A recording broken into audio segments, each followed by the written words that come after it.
Welcome to the Julia and Gino podcast, where business meets family. We explore what the entrepreneurial life looks like from a family perspective. We are your hosts, Julia and Gino Barbaro.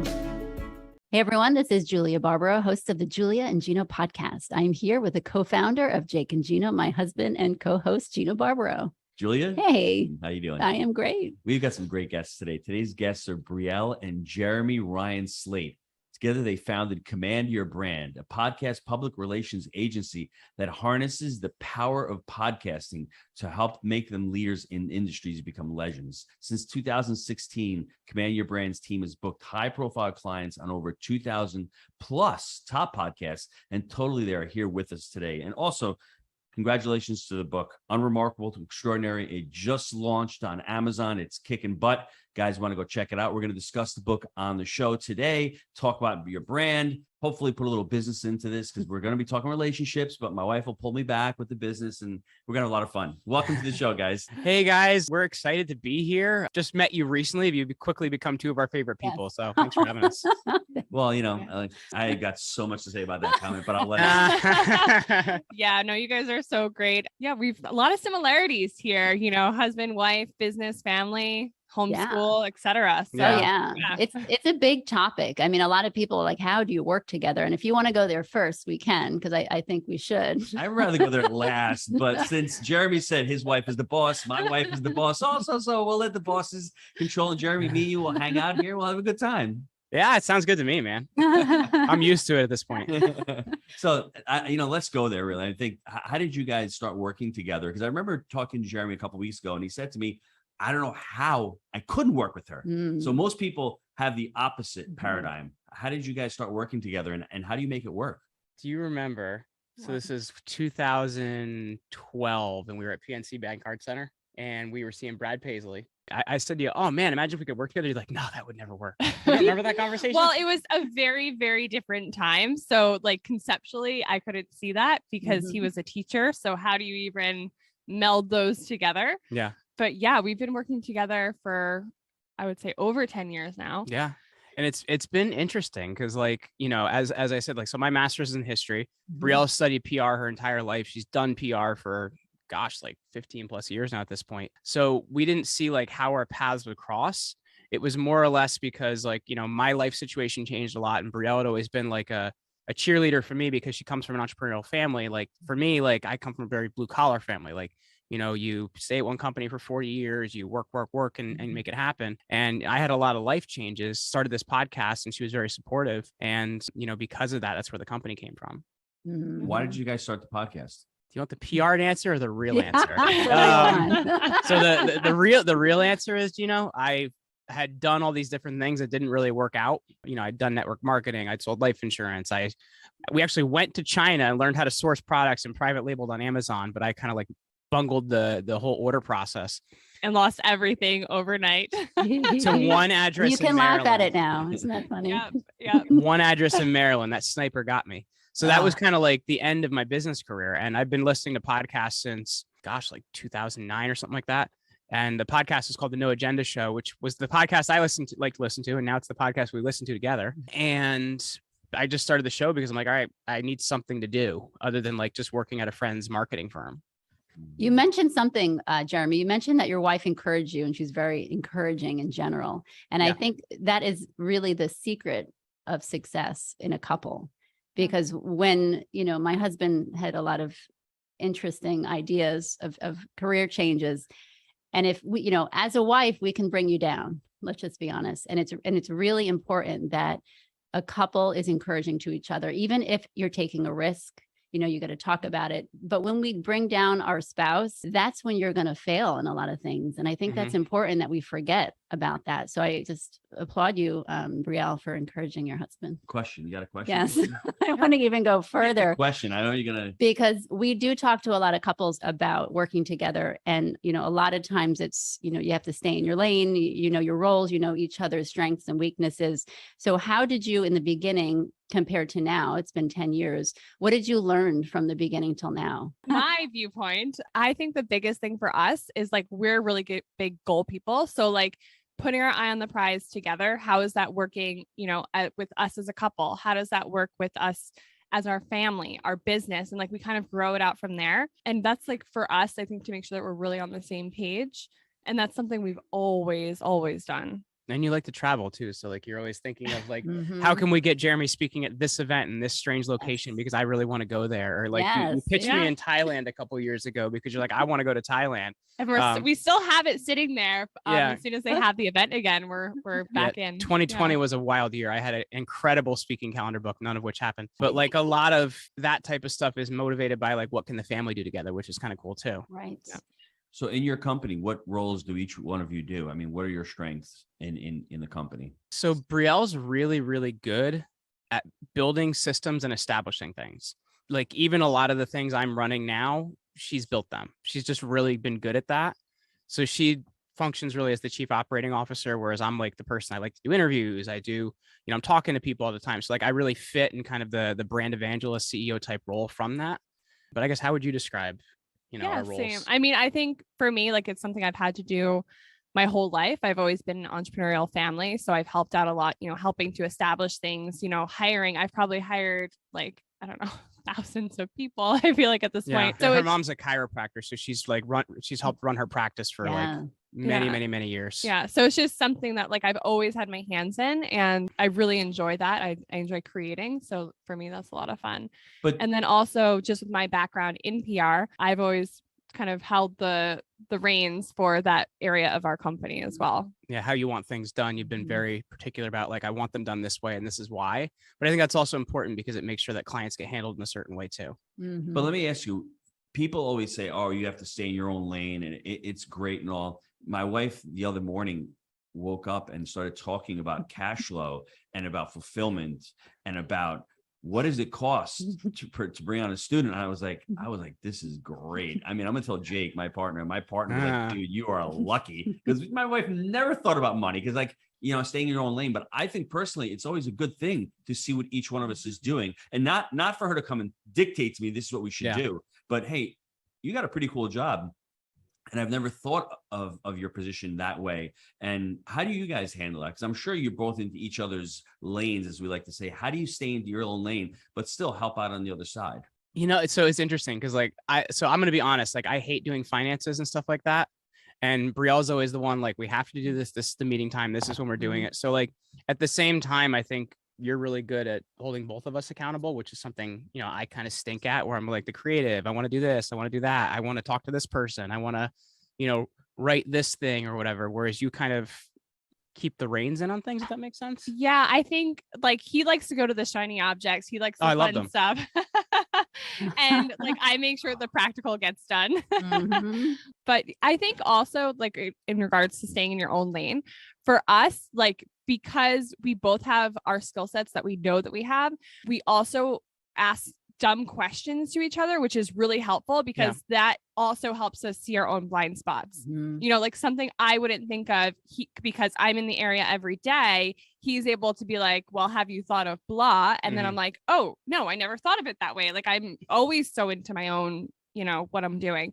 And same thing for him. And sometimes it's annoying, I'm sure. Oh, it's annoying sometimes, definitely. But by the same token, like we can help point out each other's blind spots. Yeah. And I think also as well, like another thing about it, and like you and I have been really good at like, I don't know how to describe this, but like talking things out, where I think a lot of people like kind of pay lip service to that. But for us, like, we have our arguments here and there, like they do happen. I'm not going to say it doesn't, but it doesn't happen a lot because we're really good at kind of like, I'm not happy with this. You're not happy with that. Let's kind of talk about it and figure it out. And sure, it's going to get heated, but it's never from the perspective of like to hurt the other person, if that makes sense. Yeah. What were the challenges early on starting to work together so the listeners can get an idea of, hey, I'm not the only one going through this challenge with my spouse? And then honestly, what I want you to do is just follow that up by saying it's been the most amazing thing, really, because sometimes we need to hear that it's going to be a challenge, but if you stick with it, like everything else in life, if it's worth it, it's worth the effort. I'll just I can't go too deep into this because there's legally only so much we can say. But we had when we started our company, it had a different name, and we had another business partner. And part of the reason that company ended is because there were actually 3 partners in that company. Brielle was one of the 3 partners, and, that person wouldn't allow her to have any control over decision-making and different things like that. And like, I don't want to sound rude, but there's some women that are homemakers. My wife is one of the smartest people I know business wise. Like, you know, it's like, we're not just giving her a job because it's a nice thing to do. We're doing it because she probably deserves my job, frankly. So like, it was kind of not a great situation for her to just be ignored. And that was one of the main reasons we actually ended up splitting off that partnership, because, you know, I wanted to make sure she got her due. Yeah. Yeah, that's exactly where my mind went too. Like how we started, it was supposed to be a third, and it ended up being not that. 50%, 25, 25. So that was probably the biggest fight we've ever had in our marriage, was that one night when we were like actually deciding what the partnership rates were going to be. And yeah, that was, I think, like probably the lowest of our marriage was that night, like forming that company. So like going into that wasn't a good start, just to, yeah.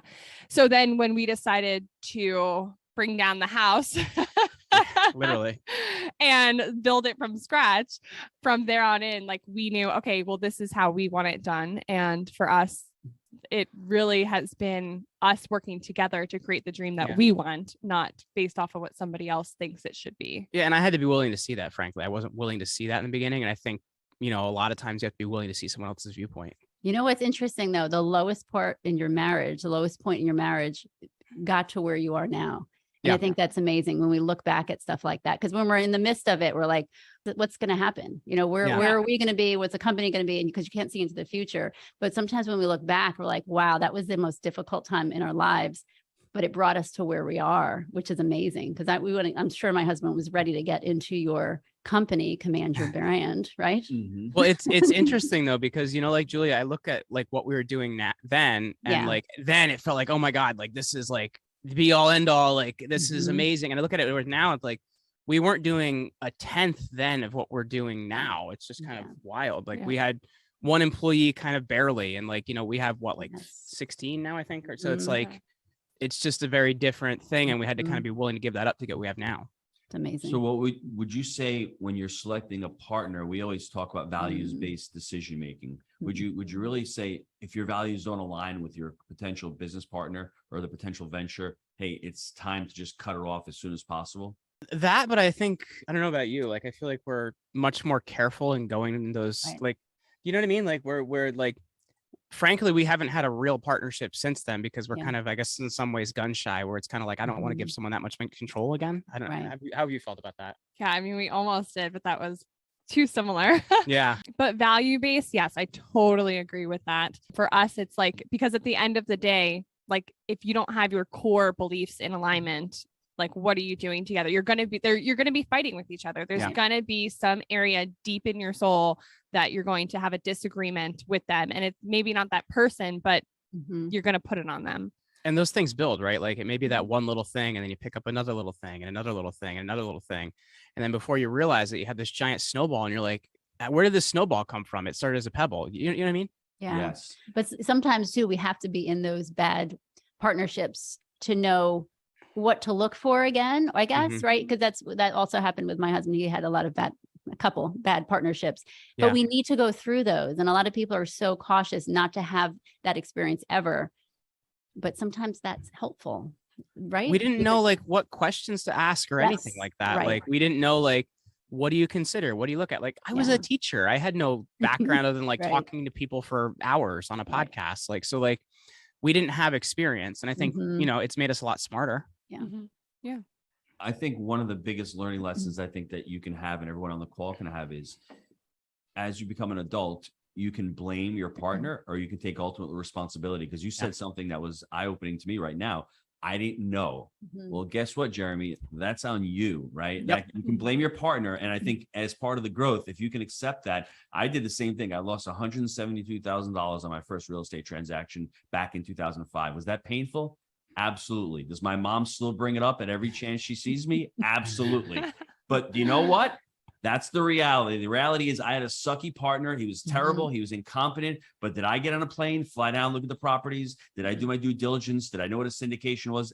Absolutely not. So ultimately, I took responsibility, and it was great because it strengthened my resolve to get into the business, to learn better, to educate myself, to finally meet a partner that was good, Jake, that was in my alignment. And that all led to the success that I have now. So for everybody out there, number one, values-based decision-making. And number two, be responsible. Don't be the victim, because victims have no solutions. They only have more problems. So go out there and look for the solution of what you're trying to do.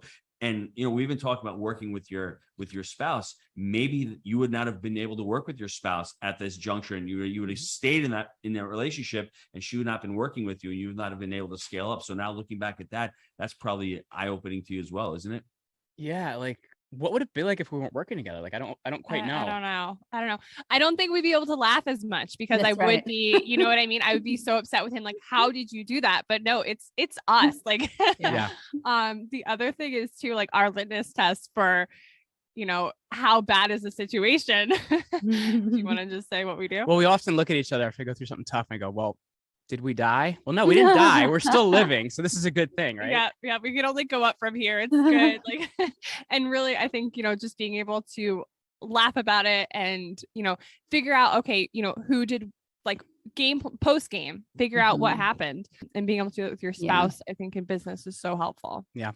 I think one of the most important things that the listeners should really take away from this, we haven't mentioned it, but it should be obvious. You guys are on the same team.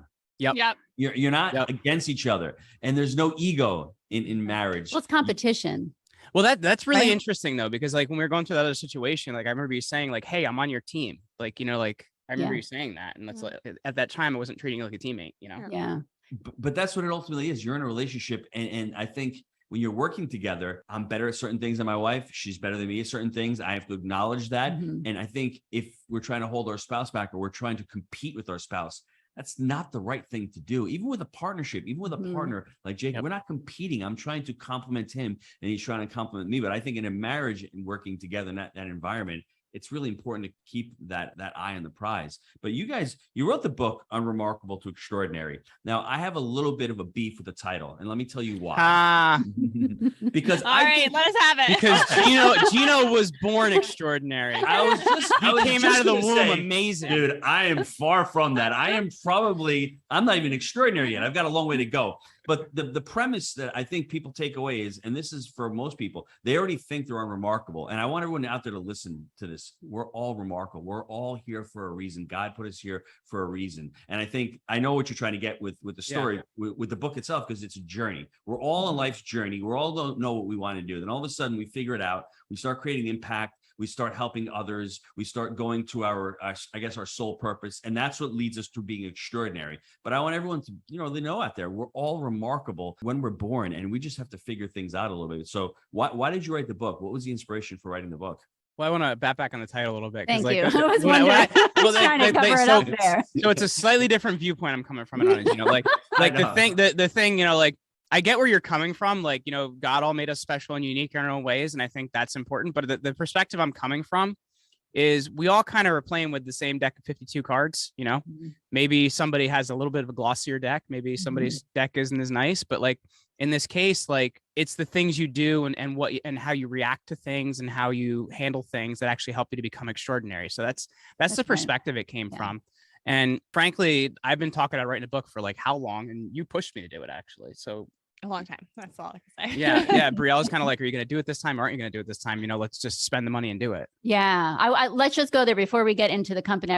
Because that is a big deal. What you just said, you've been wanting to do something for a really long time. So what was it that your wife said to you that finally made you take the step to actually complete it? Frankly, so Brielle's she's a tightwad. She doesn't spend money. She's very stingy. Yeah. And the fact that you were willing to like spend on it I was like, okay, she really does believe in this. But the other part too, like if we're gonna get a little bit personal, like we have 2 girls right now. So like the timing of it, it's like literally I'd have to like take the girls away for like, a day at a time or something so that he could sit down, focus and write it. I think that was really a big thing too. And like we had prior to 2020, we had such a heavy travel schedule. It was just like, where is the time to do this? Yeah. So, and you were so helpful in that process too. Cause like there were so many times that I stopped. Like my dad got COVID. He got really, really sick and, we had to take care of him. So I stopped writing then. Daughter number 2 was born. I stopped writing then. like there was all these reasons to stop, and you're always like, all right, cool. So it's Saturday. I'm going away all day with the girls, and you're going to write today. So like that support was really important. And like pushing him, like the lawn can wait. Yes. Like I'm maniacal about mowing my lawn. I'm sorry. So she didn't let you have any distractions, voluntary Yes. distractions, because sometimes we find other things to do because something's a little difficult and we're trying, and then you have your wife saying, nope, today you're free. I love I mow my lawn in a Yankee Stadium thatch pattern. I am that maniacal. Anyway. That's awesome. I am sensing another connection between Jeremy, Brielle, Julia, and Gino. Brielle has an idea. Jeremy, I was thinking more work. And then Brielle says, Jeremy, you're working too hard. Yeah. We're sitting in bed last night, actually, and she's quiet. And I say, what are you thinking about? And she turns over to me and she goes, well, you know, I'm thinking about possibly writing another book. We're thinking about doing the Personal Finance Academy. And I'm like, it's 10:30 at night. Should we really be talking about this right now? So Well, I sighed. What happened was I sighed and he's like, what do you think? And I said, nothing. We'll talk about it another time. He's like, no, really. And he's like, is it another idea? And I said, I said, let's just wait. He's like, no, tell me. So you have to put that out there. Okay. I'm glad I'm not the only one. Like we've been like trying to fall asleep at night talking about like ideas and stuff like that. And then that's usually like the thing that we come back to too, is we're like, if couples aren't in business together, like I might be annoyed that he can't sleep right now because he's so excited. And, you know, like, and same thing, like we both get on these, like, you know, these kicks and yeah. That's why I love multifamily for us, for the Jake and Gino brand, is because spouses, partners, they can still have their W-2 job, but they can do the multifamily business together. And if they ultimately end up want to scale up and buy properties, they can do that as well, because women have certain skill sets, men have certain skill sets. You know, maybe men like to underwrite, women are better at negotiating or possibly going out and networking, whatever that looks like. There's so many different things to do in multifamily, and it's a great way for spouses to work together. And obviously it's they're investing, they're trying to secure their financial future, and it's a great way to network. But I want to go back, because I always have to remind, because I don't do real estate. I don't know anything about it, but there's other parts of your company. Statement. Yes, there's other parts. And I think that's important as a spouse, is that sometimes in part of our lives, my first, 20 years of marriage, maybe 23 years, I didn't do anything when it came to the company, but I did support him, and I did help him with what he needed, what I could do at the time. If I had a baby, I would help him with the computer. And so it's important to know, is as the mom, as the wife, as the woman, I had to figure out what I could do at the moment and help him in that way. If he just needed support, that's all I could give. That's what I would give. And I think that's important, because a lot of us were like, well, I'm not interested in what my husband's doing. You know, that's a really, really good point too. Cause like I say to Brielle, like, wow, I'm a much better investment now than when you met me. Like, you know what I mean? Like, like I look at it. I saw the vision. No, but like you knew the potential, right? But like, I mean, like the first probably year or 2 years of our marriage, like Brielle paid all the bills while I was trying to figure out how to do all this stuff, like start this podcast, do all these things. And I feel like in some marriages, somebody been like, you know, why aren't you pulling your weight? Why aren't you doing this? Yes. You know, she's paying for everything. And she's like, you know, keep going, honey. Like you can get this. Like, hey, Grant Cardone's over here. Come meet him. Like, she's like been really like helpful in that way. That's awesome. And the irony of ironies, my wife was doing the computer for me about 6-7 years ago, posting on LinkedIn, Facebook, and then she stopped. And her way of me doing something is, you need to do it yourself. You need to do it yourself. So I ended up doing it. And then a couple of years ago, she comes to me, the tech moron, and asks me about Facebook and Instagram. I'm like, hold on a second. This is so delicious. Let me just sit here getting your attention. For a minute or two. I just wanted your attention. You just can't say, hey, I forgot how to do this. How do you do it? So it comes full circle. I want to talk about the company, Command Your Brand. What do you guys do with Command Your Brand? And obviously, my next question is, how do people go out there and create that amazing brand? We've always described ourselves as like, you know, the PR firm for the podcast space, but so another thing we're working on right now is we're doing like a reposition of the brand. Another thing that came up where I'm doing a 9-week branding course, and Brielle's like, you got to do that. And I'm like, yes, in the midst of everything we don't have time to do, I'm going to do it. So like, we've also been looking at like how we serve. And the big thing that we're looking at is we are primarily storytellers. So we're trying to reposition ourselves as we help CEOs to tell the biggest and most important story to the people that need to hear it, right? Like you see so many times, like, you know, if you're featured in an article, well, a writer still had a way to you know, position what you said in a different way. Or if you're on TV, it's a 5-minute snippet. You don't get to tell the whole story. We're trying to help CEOs and founders to speak directly to the people that need to hear what they have to say. And I think podcasting is kind of the best place to do that. And that's when you look at it, right? Like some of the biggest things we've experienced through voice, whether it's FDR's fireside chats or, the bombing of London on the radio and things like that being talked about by Churchill. Like these things were delivered in audio and they were long form and they were delivered directly to the people. And, yes, we help place people on podcasts, but it's more about getting the story directly to the people that need to hear it in the best way that possible. The CEO's vision and their voice. Their vision and their voice, not letting it be bastardized. Yep. Yeah. Do you guys mind if I share a quick story that we had with Frank Gallinelli? We had him on the Jake and Gino podcast. Yeah. And I was struggling with something to say about what does Jake and Gino do? We teach people how to invest in multifamily. And he said, every company who's super successful, my partner, Rick Sapio, calls it a catalyzing statement. Domino's says, get it there in under 30 minutes. What he said, basically, Frank Gallinelli, every company, whether it's Apple, whether it's Google, they rip it down into one sentence. And it took me a little while to figure out what Jake and Gino's was. But I said to myself, what are we actually ultimately doing? And for me, at Jake and Gino, we create multifamily entrepreneurs. People can understand that. It resonates with them. It's a one-sentence line. It's a punch right between the eyes. Yeah. They know what we do right now. And it was a lot of work, a lot of effort. And that's the brand that we're trying to emit. The other thing about branding is if there's one word that I want people to take away from Jake and Gino, the one word is family. That's what I think people have to figure out. That one catalyzing statement, how are you going to stand out amongst the other educators in the space? And what do you want the feel of your brand to be? So with your company, what is the feel that you want to emit when people hear Command Your Brand?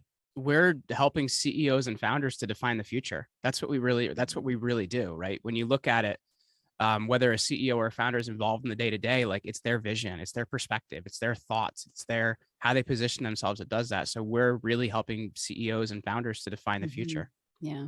I think it's in your title though, Command Your Brand. I'm just saying. Yeah. I think it's right there. So yeah, go ahead. I'm going to give credit where it's due on that one. So, so Brielle's mom has had a very, very successful, actually one of the most successful in New Jersey, chiropractic and wellness practices for 30 plus years now at this point in time. So she's actually one of our biggest advisors for Command Your Brand. And actually the name was her. She came up with the name. Yeah. I'm telling you, the name of the company is huge. It's a big deal, And when you're out there, what do you tell people who are thinking about getting on a podcast? I mean, a couple of tips. I mean, obviously, other than soliciting and signing up with you, because the process can be very daunting, especially if you're starting early on. But as somebody who's out there who's got a podcast, do you have any tips for people who have a podcast right now? I'm going to let you take that one because you've built this process and you're kind of maniacal about it. No, I mean, I think I'm just going to go really simple. I mean, do it, just get started.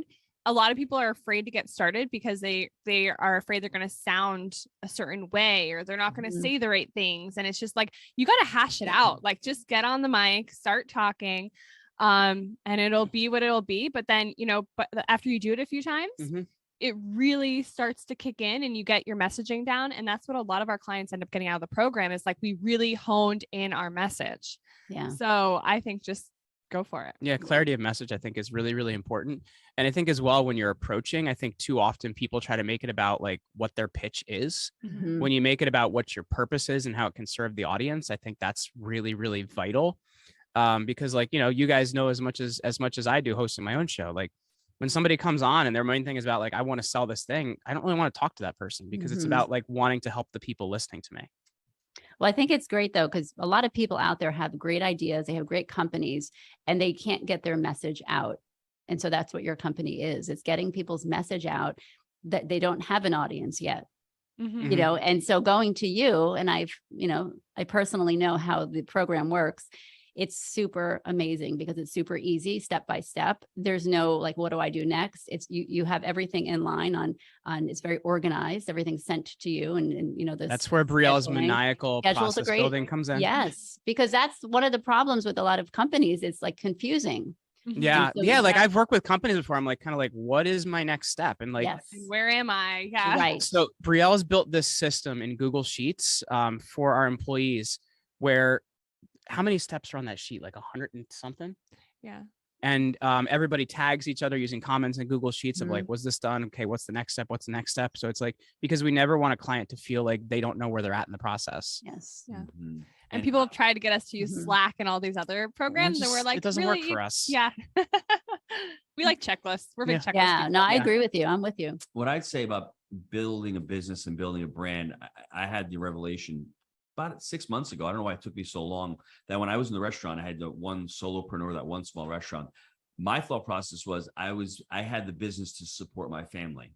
And I Mhm. think if you're a business owner and you have that idea, that mantra, you're number one, never going to grow. And number two, you're living in scarcity mindset because you're thinking about what you can get instead of what your business is providing value for others. Now, the restaurant was really providing amazing value. People are coming home, they're doing barbecues, they're doing catering, but I didn't think from that perspective. And I think what you guys are doing also, you're giving voice to people out there. And what you said, Jeremy, don't go on a podcast just to pitch. You can sell it 90 degrees. You can go on, and we talked about your book. But you're not going to sell anything if you go on just a pitch. You're not. Right. And then you're going to Yes. blame me when you don't. Yes. But that's the thing. I think people have the wrong mindset. They're thinking about the building a brand and building a vision is just to sell your product. Mhm. That's not what business is for. Mhm. Business is for to provide value. So for anyone wanting to start a podcast, what is your messaging? Why are you starting a podcast? How are you going to give value to the person listening to that show? Is it going to be entertaining? Because at any second, I can break out into opera and make people laugh and make my wife nervous. She'll start sweating. That's great. That's what I love about the podcast.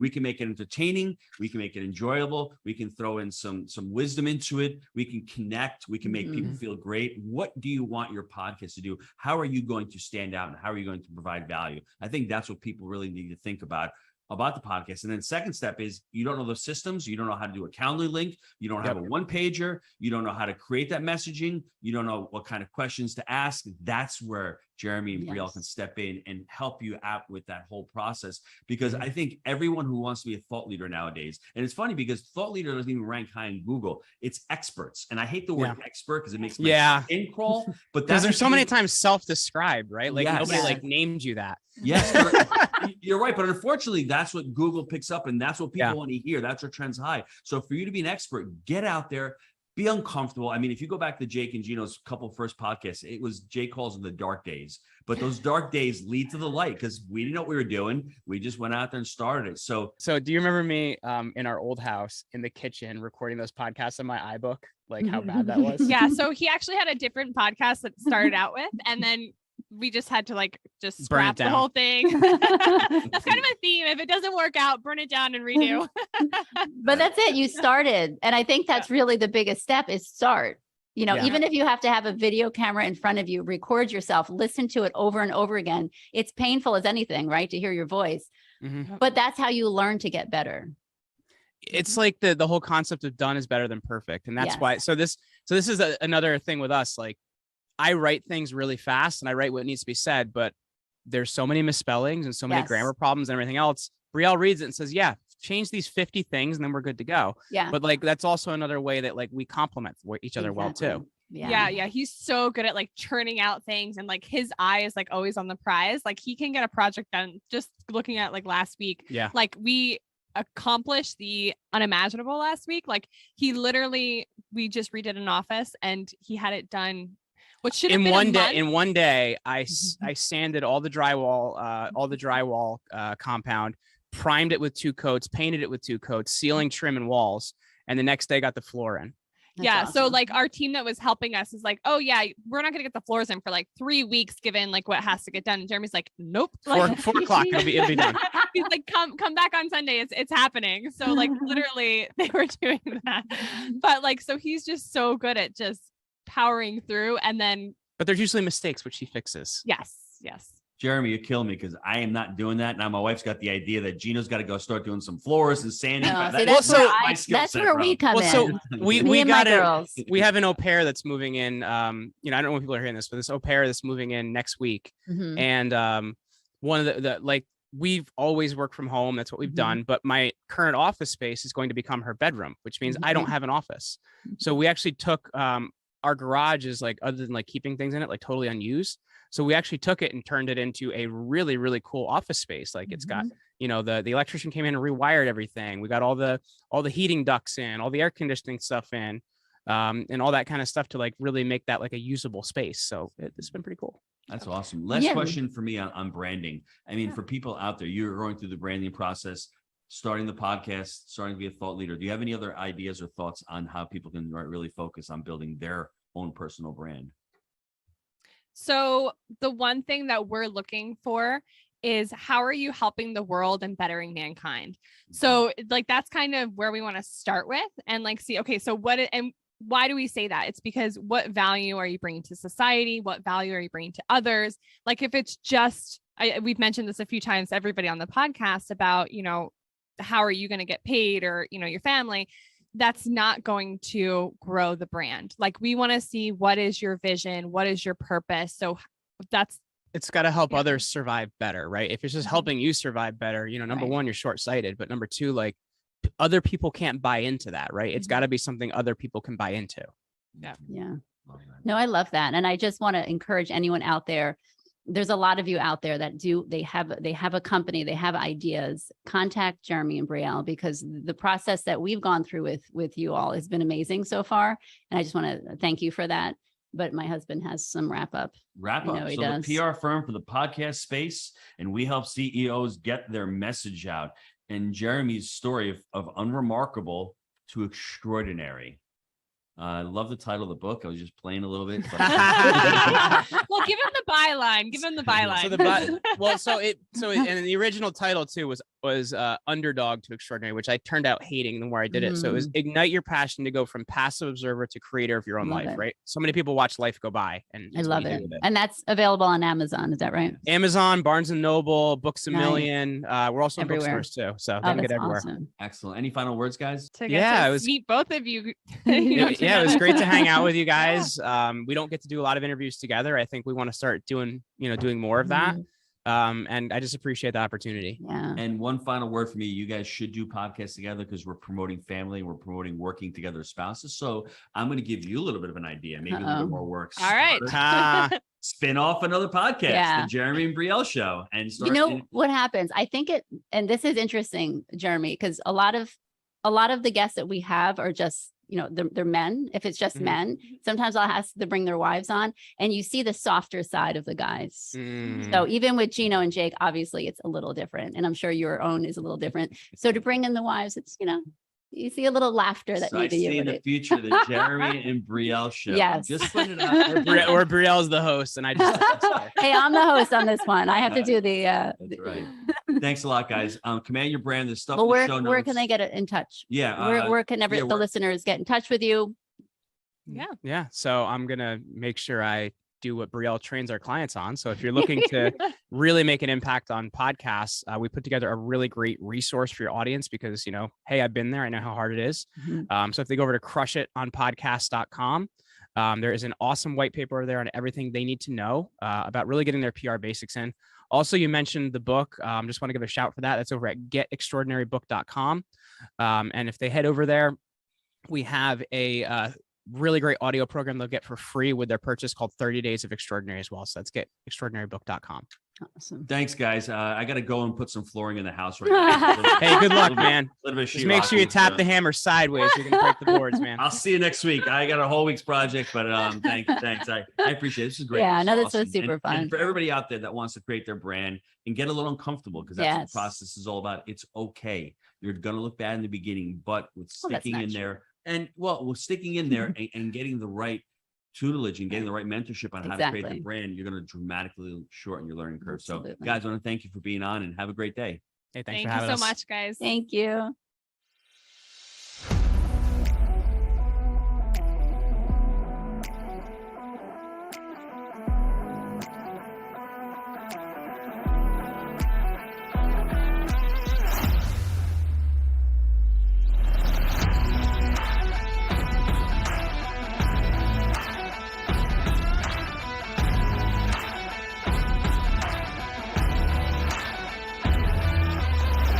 If you are looking to get involved in multifamily, this is where you need to be. The team you've built is incredible. There is no egos here. Everyone is always looking to help the other person.